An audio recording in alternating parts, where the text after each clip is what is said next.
tu as créé des liens, des addictions. Ces addictions, elles ne sont pas que des addictions où tu es là en train de chercher des cigarettes ou de la drogue du manger. Ce sont des addictions, ce sont des liens de définition existentielle.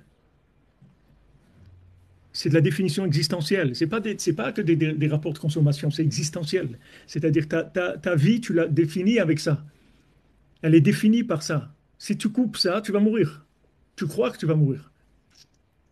Parce que c'est existentiel. C'est-à-dire son rapport avec ce roi-là, c'est existentiel. C'est pas quelque chose C'est un mariage avec quelqu'un d'important. Elle, c'est une princesse. Lui aussi devait avoir C'était pas un clochard. C'était quelqu'un qui devait avoir certaine notoriété, quelque chose.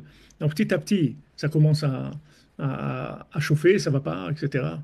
Commence à ne plus être aussi. C'est plus aussi complaisant qu'avant. C'est plus aussi agréable qu'avant. Commence doucement, doucement. Jusqu'à qu'un moment, elle réalise que voilà. Elle veut plus, c'est tout. Elle veut plus. Alors là, ça commence la tza'aka. Là, ça commence les chatzot, les bodedut, les écouter de filote, les télim. Là, tu commences à crier. Là, tu commences à crier. Parce que tu vois que, bon, il faut sortir de ça. Il faut sortir de cette emprise-là. Le premier aussi, dans le premier conte, c'est comme ça. Lui, il pense qu'il a tout fait. C'est une idéologie qu'il a de faire sortir la princesse. La princesse, elle a été kidnappée, elle est partie. Lui, c'est une idéologie qu'il a. Il dit, je vais aller délivrer la princesse et tout. Il vient, il la trouve et tout. Il dit, tu peux pas. Il dit, comment tu peux pas? Je suis là, tu es là. Elle vient, je t'emmène, tu peux pas. Supposons qu'il la délivre quand même. Supposons qu'à ce moment-là, il la prend, il l'emmène chez le roi et tout. Elle va retourner là-bas. Elle va retourner là-bas. Elle peut pas. Il a pas fini Elle lui donne des examens, il n'arrive pas parce qu'il voit qu'il y a un manque de motivation. C'est-à-dire, c'est pas, c'est pas que la motivation, c'est pas clair. Le choix, il n'est pas clair. Il faut qu'il soit clair, le choix. À un moment, avant qu'il y ait le petit vent qui arrive, c'est clair, c'est clair.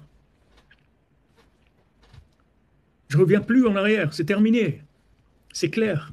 Il n'y a plus de lien avec Envers ça. et contre tout. C'est fini, je ne sais même pas ce qu'il va y avoir. Mais je sais que ça, il n'y aura plus. C'est tout. Maintenant, qu'est-ce qu'il va y avoir? J'en sais rien. Mais ça, il n'y aura plus. Il est fini avec ça. Ça, c'est la préparation. Birur Hamdame, ouais. C'est Birur Hamdame, ouais. C'est ce qu'on appelle Birur Hamdame, ouais. בבחינת כי ברך העם, כמו שאמר דוד המלך עליו השלום, מי ייתן לי אברך יונה, אחישה, מפלט לי, ולקח המלך כל חיילותיו, ורדף אחריה. Donc le roi, il a pris toute son armée, il a couru après elle. שקיבץ היצרה כל חיילותיו, ורדף אחר נפש הישראלי. Non, il a pris toute son armée, il le persécute, il vient derrière lui. כי כשרואה שהנפש רוצה להימלט ממנו. Parce que quand il voit que l'âme, elle veut se sauver de lui, ובורחת מלפניו, elle se sauve de devant lui, אז הוא מקבץ כל חיילותיו. À ce moment-là, il va réunir tout ce qu'il a comme pouvoir, toute son armée. Verodef acharya, il va la poursuivre. Ki kol ma she'hanefesh mitgaberet kenegdo, ou mitgaber kenegda. Maintenant, plus l'âme, elle va essayer de sortir, et plus lui va essayer aussi de l'attraper. Plus elle va vouloir se sauver, et plus lui aussi va essayer de l'attraper. Comme שאמרו נוזל, כל הגדול מחברו יצרו גדול ממנו. Tout celui qui est plus grand que son chaver, que son prochain, que son ami, alors il a un Yetzirah plus grand. C'est-à-dire que maintenant, le Yetzirah, il avance parce que tu sors. Tu sors, c'est pas la même chose. C'est pas la même chose. Tu vois des gens, ils font tchouva, et ils sont dans la tchouva et tout, mais ça va, c'est light, c'est pas, je veux dire, c'est pas explosif. Tu vois des gens, c'est très dur pour eux. Ils passent parce que c'est des gens qui ont vraiment décidé de partir complètement. Mais des gens qui font du mitigé, ils ont moins de problèmes. Ils ont moins de problèmes parce qu'ils sont un peu comme ça va. Tant que lui se nourrit de l'âme, il va pas l'embêter. Mais quand elle veut partir, alors là, il se déchaîne. On ne comprend pas parce que Rabbeinu, quand il est venu dans le monde, le Satan, il a dit, mais j'ai fini. Ça y est, s'il vient, lui, Hachem lui a dit, lui, il va venir. Maintenant, toi, débrouille-toi. Mais lui, il va venir.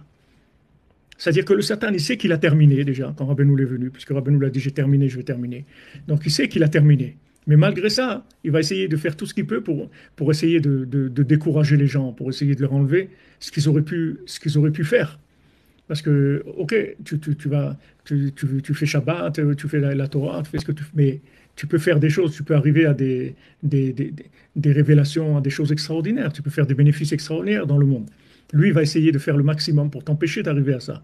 Même que tu es dans la Torah, il va essayer de te limiter dans ce que tu vas faire. Essayer de t'empêcher de faire ce que tu vas faire. Et là, il est gagnant. Si quelqu'un il n'est pas arrivé à faire ce qu'il devait faire, ce qu'il pouvait faire, il est gagnant. Même s'il est sauvé, même s'il est qu'il n'y a pas de problème. Rabbeinu, il va le réparer et il n'y a pas de problème. Mais réparer et la réussite du potentiel, c'est autre chose. C'est pas la même chose. C'est deux choses. La réparation, c'est une chose. Le potentiel qui sort et que la personne elle réussit vraiment ce qu'elle a à l'intérieur, arriver à se réaliser complètement dans les chemins d'Hachem avec les conseils du tzaddik, c'est autre chose. C'est une autre dimension complètement. Donc là, il gagne sur ça. Il gagne. Soit maintenant le Youch, il essaye de décourager les gens. Que, ok, même si les gens ils vont être sauvés, il y avait il y avait un jeune comme ça là, cette année qui est perturbé, il est tombé, truc, il est parti, il est revenu.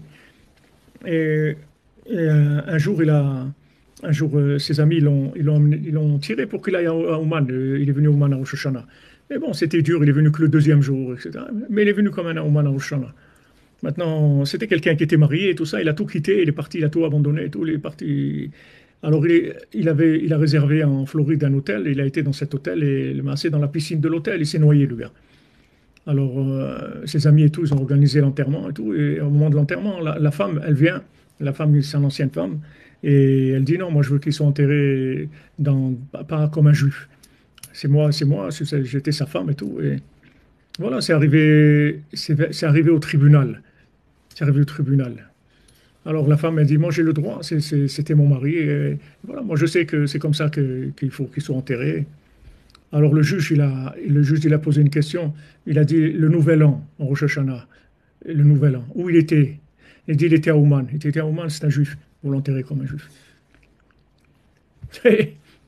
Tu comprends? Mais le gars, le Ouman, il a dû l'arracher dur. C'est déjà, il est venu que le deuxième jour et ça n'a pas été facile pour lui. Ça lui a demandé des efforts énormes. Mais tu vois, avec ça, il a terminé ce qu'il devait faire. Il a terminé ce qu'il devait faire.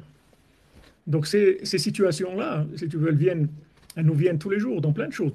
Dans plein de choses, dans la nourriture, dans l'argent, dans les rapports humains, dans la shonara, dans n'importe quoi. Ça vient. On a tout le temps des épreuves comme ça. Ces épreuves-là, elles sont faites pour nous tester jusqu'où tu vas aller. Est-ce que maintenant tu t'arranges avec ça, tu vas vivre normalement avec ça, ou bien non, tu vas aller plus loin. Tu vas aller plus loin. C'est ce qu'il dit là, Traskout, Rabbi Nathan. Il dit de se renforcer tout le temps. C'est se renforcer. Il dit tous les tzadikim, ils sont renforcés. Ça veut dire que quoi? Ça veut dire que tu vas être attaqué tout le temps. Il faut que tu te renforces. Il faut que tu te renforces. Malgré ça, Afal Piken, tu fais ça, tu fais des efforts pour ça, tu fais des efforts pour ça. Tu laisses pas, tu baisses pas les bras, tu t'arrêtes pas. Tu t'arrêtes pas et tu peux arriver à des choses extraordinaires. Sinon, un tikkun, tu auras un tikkun. Rabbeinu, il va te faire un tikkun. Tu es venu à Ouman et tout, Rabbeinu, il va te faire un tikkun. Tu es cachot à Rabbeinu, tu auras un tikkun. Mais à part le tikkun, il y a ce que tu peux faire. Tu peux faire des affaires.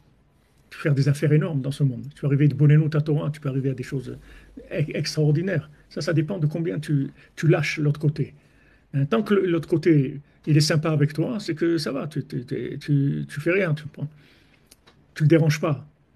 Mais dès que tu vas le déranger, il te dit, Kol, agadol mechavero, yetzro gadol mimeno. Dès que tu grandis, le yetzer, il augmente. C'est normal, il se nourrit de toi. Maintenant, tu veux lui couper les vivres. Tu dis, ah, moi, je m'en vais, ça y est. Et quoi, tu vas partir? Tu pars pas.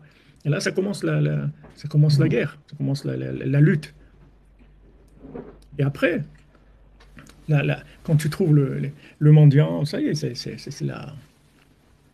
Tu as tout passé déjà quand tu arrives là-bas. Parce que là-bas, tu es passif, c'est fini, tu ne fais plus rien du tout. C'est lui qui fait tout. Il faut arriver là-bas. Il faut arriver là-bas. La conscience du tzaddik, c'est une recherche de tous les jours. Hein. C'est pas la conscience qui c'est Rabbeinu. Tu vois que Rabbi Nathan, comment il cherche tous les jours et il est conscient qu'il ne sait pas. Qu'il ne sait pas qui c'est Rabbeinu. Mais il cherche sans arrêt, sans arrêt, sans arrêt. Il veut se rapprocher. Sans arrêt, il veut se rapprocher de Rabbeinu. Maintenant, tu peux être aussi Breslev normal, fonctionnaire. Breslev, tu es Breslev, tu fais ce qu'il y a à faire et tout. Tu vis Breslev. Mais il y a quand tu cherches Rabbeinu. Chercher Rabbeinu, il n'y a pas de limite dans ça. Dans la recherche du tzaddik, il n'y a pas de limite. Tu peux 24 heures sur 24. Il n'y a pas de limite dans la recherche du tzaddik. Et tout ce que tu vas trouver, plus tu vas trouver le tzaddik, plus tu vas recevoir. Tu vas arriver chez ce mendiant-là. Tu vas arriver chez le mendiant qui t'enlève toutes les flèches. T'en compte t'enlever toutes les flèches dans les 10 sphirotes. Combien le Ben Adam, il a des trucs, des liens partout, partout. Enfin, partout. Ça se voit des fois chez des gens, ça se voit clairement des fois chez des gens. Des fois, tu parles avec quelqu'un, ou tu, tu, tu as tu fais quelque chose avec quelqu'un, tu vois que l'attitude qu'il a à un moment, quelques instants, ça n'a rien à voir avec la Torah, ni rien. Tu vois que maintenant, il est en train de vivre quelque chose qui est en dehors de la Torah. C'est comme ça qu'il vit. Ça n'a rien à voir avec la Torah. Que ce soit dans la nourriture, ou l'argent, ou les rapports humains, ou la colère, ou n'importe quoi. Mais tu vois que ce passage-là, il est pas intégré. Il a pas été, il s'est pas converti, il n'est pas rentré dans le système de la Torah. Il est resté en dehors. Ça, comme ça, plusieurs choses comme ça. Je travaille des fois avec des gens qui sont religieux et tout. Tu vois qu'ils ont des attitudes dans le travail qui n'ont rien à voir avec la Torah, ni avec Hachem, ni avec rien, rien. En dehors complètement. Et pourtant, la personne, elle est religieuse. C'est pas qu'elle n'est pas religieuse. Elle mange cachère, elle étudie, elle fait plein de choses. Mais tu vois qu'il y a des passages à vide comme ça, des passages où là-bas, il n'y a rien. Il y a pas de pouvoir de Torah. Et comme ça, on a dans tous les domaines. Ces endroits-là, il faut les nettoyer. Ces endroits-là, il faut les connecter. Une fois que tu connectes ces endroits-là, après, tu passes à un autre niveau. Bezrat Hashem.